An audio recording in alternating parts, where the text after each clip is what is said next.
onto the hard wood and steel chair. Almost before he asked, the Italian owner placed tea in front of him in a tall white mug, which came with triangles of white buttered bread. Within 5 minutes, a full English breakfast lay before him on a large oval plate. Strike blended well with the strong men banging their way in and out of the cafe. He was large and dark, with dense short curly hair that had receded a little from the high dome forehead that topped a boxer's broad nose and thick surly brows.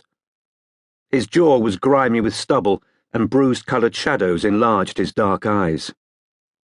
He ate, gazing dreamily at the market building opposite. The nearest arched entrance, numbered 2, was taking substance as the darkness thinned. A stern stone face, ancient and bearded, stared back at him from over the doorway. Had there ever been a god of carcasses? He had just started on his sausages when Dominic Culpepper arrived. The journalist was almost as tall as Strike, but thin, with a choirboy's complexion. A strange asymmetry, as though somebody had given his face a counterclockwise twist, stopped him being girlishly handsome.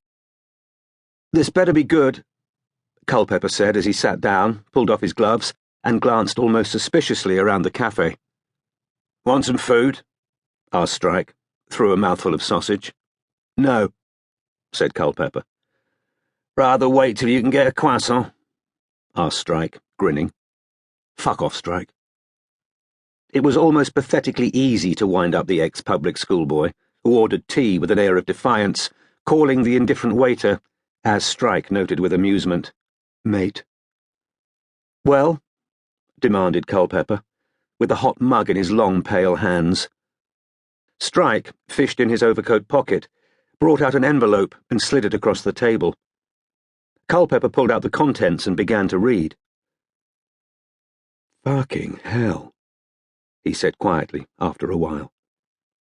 He shuffled feverishly through the bits of paper, some of which were covered in Strike's own writing. "Where the hell did you get this?"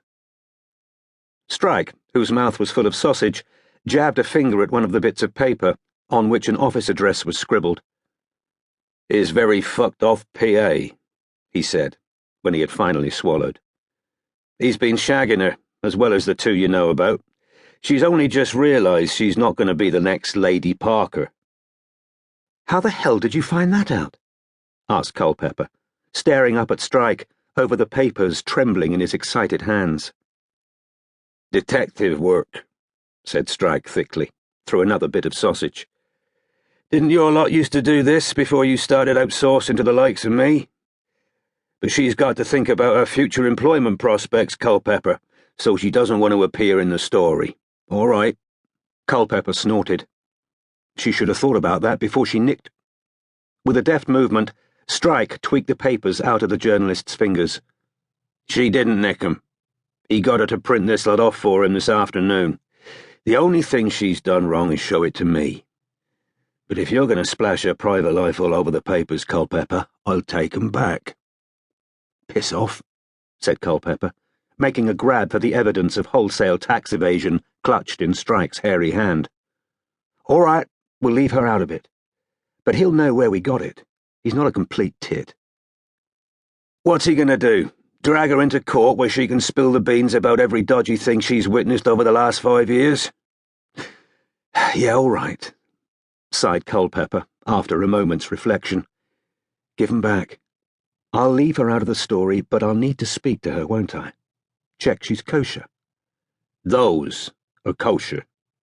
You don't need to speak to her," said Strike firmly. The shaking, besotted, bitterly betrayed woman whom he had just left would not be safe left alone with Culpepper. In her savage desire for retribution against a man who had promised her marriage and children, she would damage herself and her prospects beyond repair. It had not taken Strike long to gain her trust. She was nearly 42.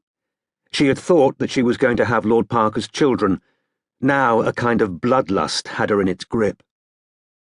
Strike had sat with her for several hours, listening to the story of her infatuation, watching her pace her sitting room in tears, rock backwards and forwards on her sofa, knuckles to her forehead. Finally, she had agreed.